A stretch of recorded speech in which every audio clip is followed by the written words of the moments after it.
각 기술 부문의 위원장님들 앞에 모셨는데요. 저희가 우리 미디어에 미리 우리 초록을 드려서 질문을 미리 받은 게 있고 지금 현장에서 받은 질문지가 있습니다. 제가 중간중간에 받고 살펴봤는데 이 질문을 모두 답하기에는 우리한테 지금 주어진 최대 30분의 시간을 생각을 해봤을 때 굉장히 벅찹니다. 감당하기 좀 어려워서 제가 나름대로 좀 대표성이 있고 많은 분들이 궁금해할 만한 굵직한 제목으로만 골라봤습니다. 혹시 나름대로는 굉장히 중요하다고 생각해서 질문을 하셨는데 대답이 안 되는 부분이 있어도 양해를 부탁드리고요. 꼭 질문하실 것은 이 토론회가 끝난 다음에 개별적으로 말씀해 주셔도 좋고, 학회 입장에서는 이 질문들 중에 제가 미스한 부분은 우리 학회 홈페이지를 통해서 게시할 수 있는 방법을 찾아주시면 감사하겠습니다. 제가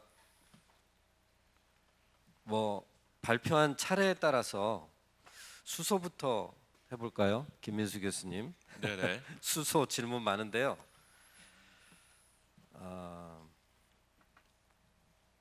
먼저 두 가지 질문을 제가 유사해서 합해서 말씀드려 보겠습니다. 수소 전기차 보급이 늦은 이유에 대해서 수소 충전소 확대를, 그러니까 수소 충전소 짓는 것이 지연된 것이 이유로 꼽힌다. 그런데 혹시 그것 말고 다른 이유는 있지 않겠느냐라는 질문이 있고요. 제가 두 가지를 한꺼번에 드리겠습니다. 친환경 자동차 안에서 수소 전기 자동차는 전기 자동차와 경쟁을 하게 되는 구도로 보이는데 전기 자동차 대비 수소 전기 자동차의 관계는 어떻게 설정할 수 있을까? 공존이 가능할까? 이런 질문이 있습니다. 제가 두 번째 거부터 먼저 말씀드리겠습니다. 수소차도 수소 전기차고요. 우리 그 배터리 전기차도 전기차고 그렇습니다. 전기를 이용해서 이제 엔진 대신에 그 전기를 모았다가 또는 전기를 만들거나 또는 저장했다가 모터를 돌려서 가는 건데요. 사실 출력 특성이 조금 좀 다른 것 같습니다. 그래서 배터리 경우에는 물론 멀리 가려면은 많이 실으면 되는 거고, 수소 지금 그 우리 전기차 경우에도 수소를 많이 실으면 되는 건데, 지금 그 배터리 가격 대비 수소 가격은 그냥 배터리 수소를 비교하는 게 좀 적절치 않습니다만, 따져봤을 때 수소는 저렴한 거죠. 대신에 이제 그 연료전지라는 그 시스템 자체의 초기 그 비용은 이제 비싼 거고요. 그래서 지금 그 전 세계적으로도 경쟁력을 가지고 조금 그 등장하는 것들이 승용차도 있습니다만, 버스 트럭 경우에 지금 사실 그 수소 전기차가 훨씬 더 광범위하게 지금 개발되고 있고, 지금 이제 버스나 트럭에서의 배기가스 문제를 해결한다면 지금 수소 전기차로 지금 가고 있는 것 같습니다. 물론 소형 경우에도 이게 아마 가솔린 디젤 비교하고도 지금 비슷합니다. 디젤 차가 승용차도 좀 있습니다만 SUV라든지 조금 버스 트럭 큰 쪽에 좀 있고, 또 이제 조금 작은 차들은 이제 가솔린 차들이 좀 많은 것과 마찬가지로 이 전기하고 이 전기차와 그 수소차의 그 영역은 조금 다르다, 이렇게 말씀을 좀 드릴 수 있겠습니다. 지금 수소차가 보급이 늦은 이유, 사실 지금 국내에만도 지금 7,000대가 보급이 돼 있고, 이제 오늘 현재 7,000대가 지금 돌아다니고 있는데, 수소 충전소는 한 20여 기가 있고, 예를 들면 그 서울 내만 보면은 4군데가 있나 그렇습니다. 아마 수소 충전하시기가 굉장히 지금 좀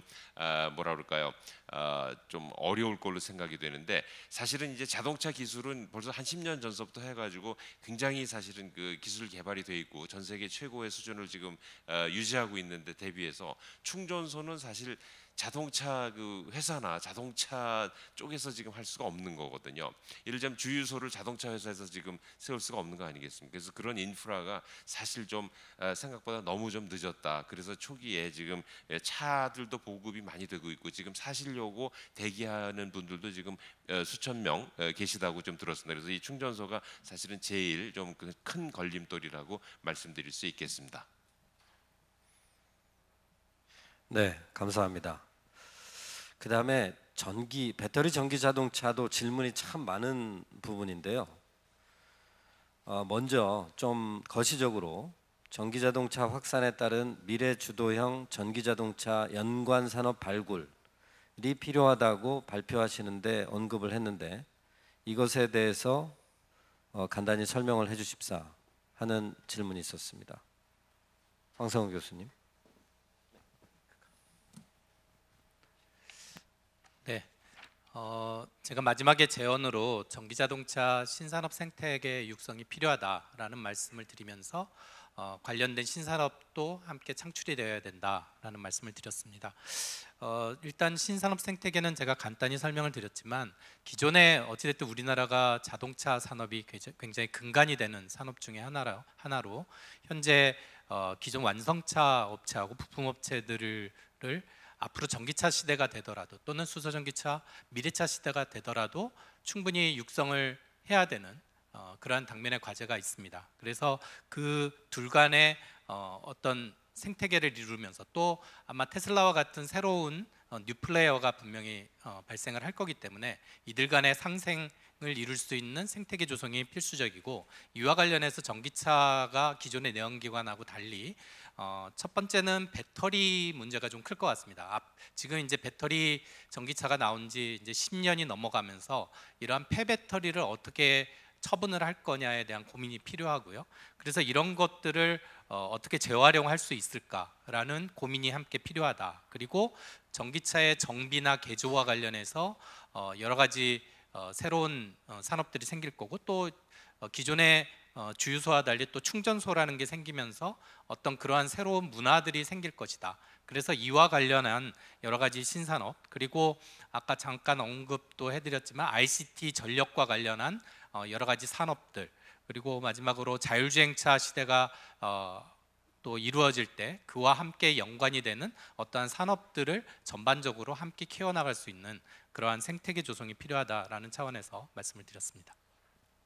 예, 사실은 이 질문은 제가 그냥 넘어가려고 했는데 방금 언급을 하셔서 폐배터리 처리에 대한 질문을 해주셨어요. 근데 지금 황 교수님은 폐배터리 처리도 중요하다라고만 하고 어떤 방법이 있는지에 대해서 말씀 안 하셨는데 혹시 간단히 언급하실 수 있을까요? 글쎄요, 이거는 아마 지금 여러 가지 신문지상이나 들으셨던 정도의 활용밖에 저도 말씀을 드릴 수 없습니다만, 사실 그 ESS 에너지 스토리지 시스템 같은 것들을 좀 활용을 하고 있는 것 같습니다. 물론 그 ESS 같은 것도 여러 가지 화재 위험도 있고 그렇습니다만, 사실 이 자동차 배터리를 이제 몇 년간 쓸 수 있느냐, 그거에 대한 문제가 사실 대두가 되어 있죠. 근데 자동차 배터리 회사에 제가 몇 번 만나서 좀 질문을 하면, 물론 이 SOC를 과연 몇 프로까지 채워서 쓸 수 있느냐의 문제는 있습니다. 그것이 이제 수명과 관련이 있는데, 이것을 이제 80% 이하, 60%, 70%에서도 만약에 활용할 수 있는 어떤 그런 시스템들이 있다면 그런 폐배터리도 활용할 수 있지 않겠는가라는 것이 있고요. 또 하나의 문제는 사실은 이것들을 이제 나중에 폐기 처분을 이게 이제 화학적인 요소기 때문에 어떻게 잘 할 수 있느냐의 문제는 남아 있습니다. 그래서 그것도 좀 기술적인 차원에서 고민하고 해결해야 되는 문제가 아닌가. 현재로서는 그 정도만 저도 답변을 드릴 수 있을 것 같습니다. 전기차 하나 더 드리겠습니다. 워낙 질문이 많아서 저도 황 교수님한테 보통 때 굉장히 많이 물어보는 질문인데, 최근에 또 이게 보도가 되면서 일반인들한테도 관심의 대상이 됐는데요. 전고체 배터리. 그러니까 사실 작년 재작년에 우리 이 발표에서도 얘기가 됐었던 게 지금 현재 리튬이온 배터리의 동력 밀도의 한계, 그리고 그 화재 가능성 때문에 앞으로는 전고체 배터리가 개발이 되어야만 전기차의 미래가 순탄할 것이다 라는 얘기는 있었는데, 최근에 이슈가 된 이런 전고체 배터리의 개념과 시장성, 그리고 한국의 경쟁력, 특히 최근에는 현대차하고 삼성 SDI의 동맹과 토요타하고 파나소닉 동맹에 대한 비교까지도 보도가 되면서 관심이 있었는데요. 이 부분에 대해서 이거 얘기하면 하루 종일 해야 되거든요.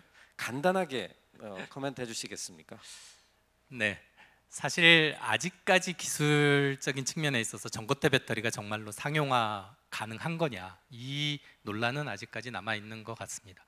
저도 뭐 배터리 전문가는 아니라서 섣부르게 속단해서 말씀드리기는 어렵습니다만, 사실 리튬이온이 가지고 있는 문제점들이 있죠. 물론 장점을 그 액체 전해질로 인해서 가지고 있는 장점도 충분히 있습니다만, 그것들이 가지고 있는 어떤 폭발 위험이라든지 이런 것들이 이제 초창기에 문제가 됐었고, 그것들이 이제 지금 기술적으로 굉장히 개선이 됐고, 아까 잠깐 언급드렸지만 양극재나 음극재 물질 개선 중심으로 아마 기술 개발이 이루어질 거고요. 그거를 이제 완전히, 근데 그것이 갖고 있는 에너지 밀도에 한계가 있어서 그것을 이제 전고체 배터리로 가면 그 에너지 밀도를 높일 수 있다, 그리고 안전성을 충분히 확보할 수 있다라는 차원에서 이제 기술적으로 개발이 이루어지고 있고요. 사실 이것이 이제 기술적으로는 지금도 어느 정도 개발이 되어 있습니다만, 완전히 상용화될 수 있는 측면으로 갈 수 있느냐, 이거는 그야말로 수요 공급의 문제, 또 여러 가지 문제들이 있을 것 같습니다. 그래서 제가 솔직히 말씀드려서 뭐 배터리 전문가가 아닌 입장에서 완전히 단전적으로 말씀드릴 수는 없지만, 지금 현대자동차와 SDI 개발 그 협력도 어떻게 보면 SDI의 전고체 배터리 기술을 좀 전폭적으로 지원해서 향후 차세대 배터리로 한번 채용해 볼 생각도 있다. 어떻게 보면 현대차에서 그런 생각도 좀 가지고 있다고 볼 수도 있습니다. 그래서 향후 지금의 리튬이온보다 한 2배 이상, 2배 정도까지의 어떤 에너지 밀도를 갖는 그 전고체 배터리는 앞으로 얼마가 될지 모르지만 한 4, 5년 뒤 뭐 이렇게 해서 상용화까지 가지 않겠느냐라는 조심스러운 전망은 사실 해보고 있습니다. 네, 네, 감사합니다. 다음에 하이브리드로 넘어가 보겠습니다. 박영일 교수님, 하이브리드 시스템이 기존 내연기관 자동차 연비를 높일 수 있다고 합니다. 그러면 내연기관차하고 경계가 없어지는 게 아닙니까? 라는 질문이 있습니다. 이건 학교에서도 학생들이 많이 하는 질문인데요. 그러니까 동력원으로 차량을 구분하는 경우, 이게 기술적인 문제일 수도 있고요. 그렇게 했을 때 이게 과연 어디에 쓸 것인가라고 하는 문제는 뭐 예전부터 계속 얘기가 됐던 문제고요.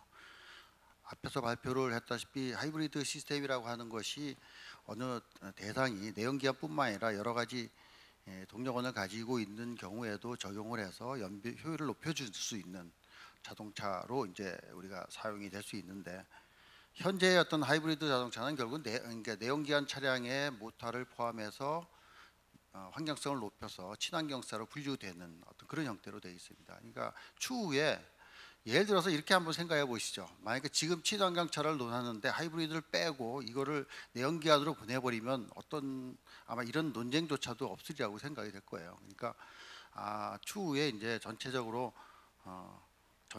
배터리 전기차나 아니면 수소 전기차나 친환경차의 어떤 비중이 많이 높아진다면 제가 보기에는 분류상으로 충분히 아까 얘기했던 경계라고 하는 표현이 아니라 그 어떤 범주 내에 포함하는 것으로 하는 것도 뭐 틀린 얘기는 아니라고 그렇게 생각이 됩니다. 네, 감사합니다. 하나만 더 드리겠습니다. 지금 플러그인 하이브리드를 어디에다 소속시키느냐라는 문제는 뭐 지속적으로 있는데요. 이쪽으로 갈 수도 있고 이쪽으로 갈 수도 있고, 그런데 지금 현재 상황에서는 플러그인 하이브리드 같은 경우가 완속 충전만 가능한 상황입니다. 급속 충전이 어렵다 보니까 산업 수요가 감소 중입니다. 보조금도 배터리 전기차에 주로 집중되고 있고, 이런 면에서 볼 때 플러그인 하이브리드 자동차의 성장 가능성에 회의가 있을 수 있지 않느냐, 그럼 방향성은 과연 무엇이냐라는 질문이 있습니다. 그러니까 플러그인 하이브리드는 기술적으로 분류를 한다면 사실은 그 하이브리드 자동차의 기술을 전부 포함을 하고 있습니다. 그러니까 순수 전기차를 운영을 하다가 어느 단계가 지나가면 이제 하이브리드 시스템으로 바뀌는데, 이때에도 전체적 효율을 유지를 해줘야 됩니다. 그래야만 적절한 어떤 기술이라고 얘기를 할 수 있고, 그렇지만 실제 지금 현재로 보면 아까 발표했다시피 전기차 분류라고 하는 것보다는, 분류라고 하는 표현보다 통계에 집어넣죠. 그러니까 전체적 운영을 보면 사실 그 전기차 운영의 비율이 워낙 높기 때문에 통계상으로 이제 잡을 때는 이제 전기차로 합니다. 아까 얘기했던 그 부분, 그러니까 왜 플러그인 하이브리드가 성장을 못하느냐라고 하는 것인데, 그거는 기술적인 부분도 있지만 사실 그 전체적인 어떤 무게가 너무 크죠. 기술적인 무게를 얘기하는 겁니다. 그러니까 하이브리드 시스템도 있어야 되고 전기적인 시스템도 있어야 되고, 그러다 보면 그 전체적인 그 차에 비해서 가격면이라든지 이런 부분이 아주 부담을 많이 갖고 있다는 거죠. 거기에 따라서 사실은 정부나 이런 보조금이라고 하는 것도 거기에 따라야 되는데, 사실 보조금은 또 거기에 못 미치고 이러다 보니까 지금 보급에 어떤 어려움을 가지고 있고요. 그 어떤 보조금을 떠나서 기술적으로 본다면 아까 얘기했던 그런 문제가 해결이 된다면 뭐 좋은 방안일 수도 있다고 생각이 됩니다. 근데 이제 자동차 갖고 있는 연비 중에 이제 무게라고 하는 면을 생각해 보면 그 부분도 사실 부담이 가부 부분이에요. 그래서 충분히 만약에 전기차의 어떤 능력이 향상되고 뭐 그렇다면은 뭐 굳이 플러그인 하이브리드라고 하는 것이 기술이 아마 크게 성장할 거라고는 크게 생각을 안고 있습니다. 예, 이상입니다. 예, 감사합니다. 다음에 내연기관으로 마이크 넘겨주시겠습니까? 그 이기영 교수님께서 발표하실 때 글로벌 자동차 기술 선진국이 다시 내연기관 자동차 연구를 하고 있다. 그러니까 듣기에 따라서는 내연기관 자동차 연구 개발에 르네상스가 온 것 같은 느낌이 들었는데, 이거에 대한 근거가 있느냐라는 질문이 있습니다. 뭐 르네상스라고까지 얘기하기는 어렵고요. 이게 확실한 근거는 아시다시피 어떤 자동차 회사가 지금 시대적인 흐름에 있어서 우리는 내연기관을 앞으로 어떻게 투자를 하겠다고 공식적인 발표는 하기 어려운 상황인데, 제가 거기 발표 때 도표로도 한번 비교를 해드렸는데, 이제 국가별로 어떤 방향을 가지고 정책을 펴느냐가 어떻게 보면 이제 근거에 해당되는데, 우선 일본 같은 경우는 한 2016년부터 그 정부하고 대학하고 연구소 회사가 같이 해서 이제 SIP라고 하는 내연기관 효율 향상에 대한 프로젝트를 시작해서 작년에 이제 프로젝트를 마쳤고, 거기서 나온 열 효율 50% 되는 기술들을 거기에 참여했던 회사뿐만 아니고 도요타, 혼다 같은 완성차 업체에서 그걸 이제 개성해서 지금 계속해서 개발을 하고 있습니다. 그래서 나온 기사들도 보더라도 한 53%, 52% 정도 열 효율을 달성했다고 하는 그런 내용들이 나오고 있고요. 그 다음에 이제 시장의 동향에 따라서 개발 방향이 정해지는데, 이제 유럽 회사들은 워낙에 유럽 자체가 CO2 규제가 강화돼 있고, 그다음 유럽 자동차 회사들은 중국을 워낙 큰 시장으로 보기 때문에 전기 쪽에 치중을 할 수밖에 없는 그런 상황이고, 그렇지만 이제 유럽은 지금 이제 디젤 자동차가 재작년 폭스바겐 스캔들 이후에 디젤 차 점유율이 떨어지면서 CO2는 오히려 한 2년 동안 더 증가됐거든요.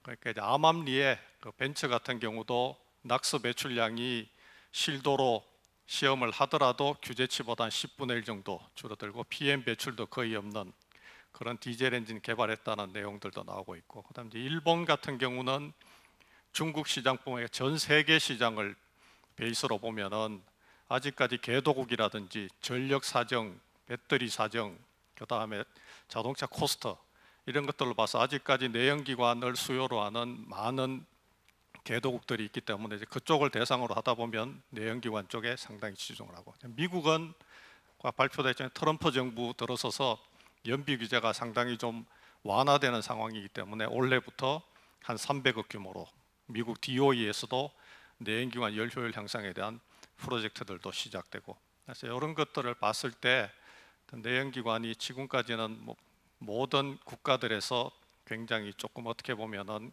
개발 정책에서 뒤로 밀렸는 데 비해서 최근에는 전기 자동차 시장이 생각보다 크게 확대되지 못하고, 그다음 재정적으로 이제 캐시카우 역할도 해야 되는 이런 것들이 있어서 전체적인 정책 방향과 맞물려서 내연기관 개발들을 아마 이제 공표는 못하지만 내부적으로는 상당히 치중하고 있는 걸로 그렇게 제가 파악을 하고 있어서 그래서 그런 표현을 사용을 했습니다. 네, 감사합니다. 이번에는 민경덕 교수님한테 질문 드리겠습니다. 이건 사실은 황성우 교수님한테 드려도 될 것 같긴 한데 민 교수님께서 아무래도 라이프 사이클 어세스먼트 쪽을 다루셔서 질문이 이렇습니다. 전기 자동차 경우 아마도 전기 동력 자동차 전체를 얘기한다고 볼 수 있을 것 같은데요. 친환경차 보급이 정부 지원과 세제 혜택으로 확대되고 있다. 지금 이런 상황에서 제품력과 가격 경쟁력이 없이 지속적인 친환경차 보급이 가능하겠는가? 또는 한계가 어느 정도일까? 라는 질문이 되겠습니다. 예, 뭐 전기차하고 수소전기차 이런 것들은 기본 아까도 제가 설명드렸듯이 테일 파이프에서 이제 CO2가 0이기 때문에 정부에서 강력하게 지금 보급 정책을 하고 있고요. 근데 아까도 말씀드렸듯이 기본적으로 소비자가 이제 선택을 해야 되는데 소비자가 선택할 때는 자기가 CO2를 줄인다는 것도 뭐 일부 당위성이 있지만 본인이 편리하고 편안하고 다 가격 측면에서 봤을 때 도움이 돼야 됩니다. 그래서 아까 말씀하신 정부 지원은 일단 기본적으로 현재 도입부이기 때문에 굉장히 필요하다. 근데 이거를 좀 국내 자동차 업체들한테 좀 많이 갈수록 하는 게 좀 좋을 것 같고요. 그래서 아까 제품 경쟁력도 장기적으로는 우리가 2030년까지 계속 보조금을 주면서 전기차하고 수소전기차를 보급할 수는 없기 때문에 우리가 R&D를 통해서 경쟁력, 그러니까 가격 경쟁력을 확보할 수 있는 전반적인 로드맵이 좀 필요하다 이렇게 볼 수 있습니다. 그래서 또 이 전기차하고 수소전기차는 차만으로 우리가 보급할 수 있는 것이 아니라 인프라도 같이 있어야 소비자들이 편리하게 사용할 수 있기 때문에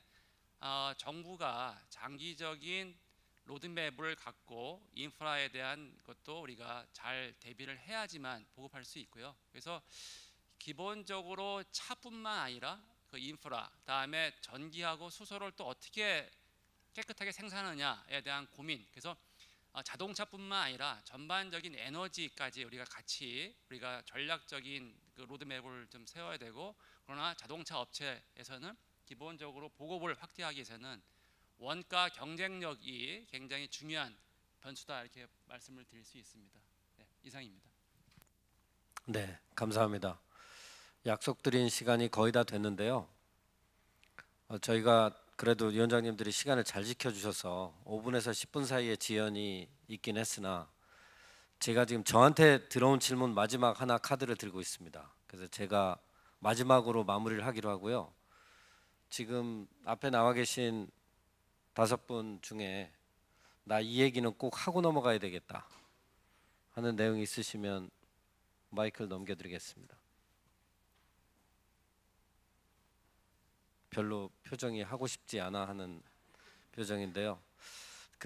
참고로 말씀을 드리면 지금 작년 재작년 여기가 꽉 찼었는데 저희가 오시는 분들 50명으로 제한을 해서 사회적 거리두기를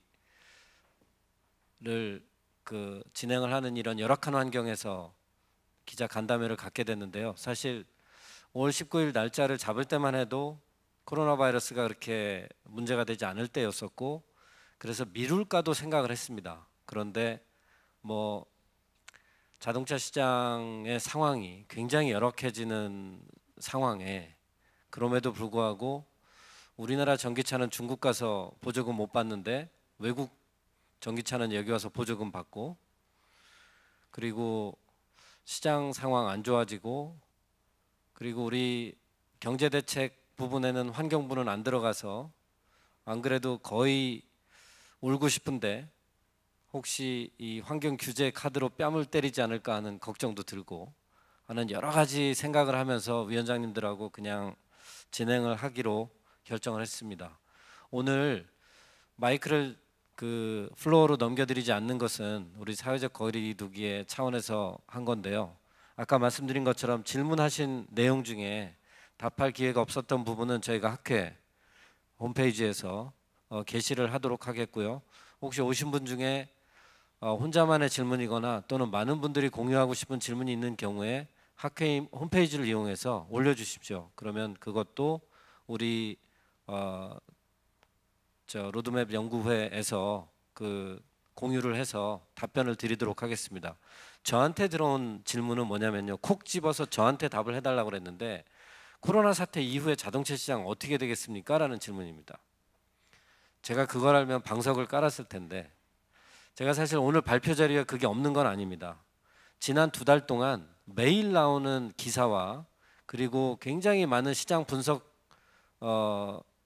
그 기관에서 나오는 리포트를 보면서 제가 정말 거의 현기증을 일으켰을 정도입니다. 예를 들면 코로나 바이러스가 극성에 치달았을 때 우리 4차 산업혁명의 키워드 중에 커넥티드는 빼야 된다. 죄송합니다. 커넥티드가 아니라 쉐어드를 빼야 된다. 공유는 빼야 된다라는 게 이제 처음 나왔습니다. 공유할 수 없다. 그 이제 코로나 사태가 4차 산업혁명의 그 스코프 자체를 바꾼 그 경우였는데 그럼에도 불구하고 또 최근에 보면 그래도 코로나가 지나고 나면 공유는 다시 할 거다라는 얘기가 또 있기는 합니다.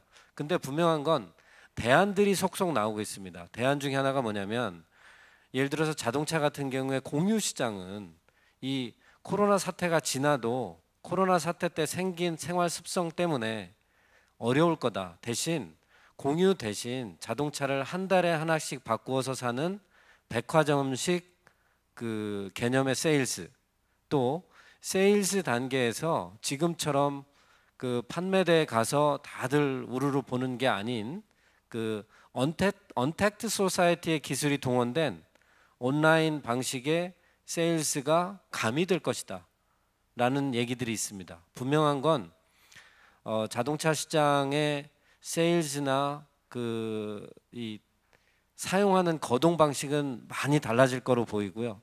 사실 그거보다 훨씬 더 커다란 걱정거리와 임팩트는 뭐냐면 기본적으로 지금 경제 재난이 1, 2차 세계대전을 넘어서고 대공황도 넘어서서 거의 1918년 스페인 독감 수준으로 가고 있다. 그러니까 경제 다운슈트가 10% 이상 넘어가면 물론 이제 오버슈팅도 나오긴 하겠으나 그 재투자 여력, 그 다음에 보조금 여력이 떨어지면서 기존에 코로나 이전에 있었던 그 신에너지 정책 그리고 자동차 시장의 변화는 상당히 지연될 거고 그리고 여기에 자동차 시장을 차지하고 있는 자동차 그 카테고리도 많이 변할 거다. 지금 저처럼 대전에 사는 사람이 서울 오갈 때요. 요즘 기차 타기 힘드니까 고속도로로 나옵니다. 코로나 사태 이후에 고속도로 엄청나게 붐볐습니다. 전 세계에서 우리나라만 그렇게 락다운 없이 다 움직였다고 그랬는데 특히 고속도로가 엄청나게 붐볐습니다. 그러니까 본래 이제 쉐어드가 나오면서 그 인디비주얼 모빌리티 분율이 떨어질 거라 그랬는데 거꾸로 인디비주얼 모빌리티는 훨씬 더 시장이 확대될 거라는 상대적인 시장이 확대될 거라는 전망은 아마 거의 대부분 공감하는 것 같고요. 그리고 코로나 바이러스의 더 큰 문제는 사실 코로나 바이러스라는 게 이제 한때의 이야기가 아니다.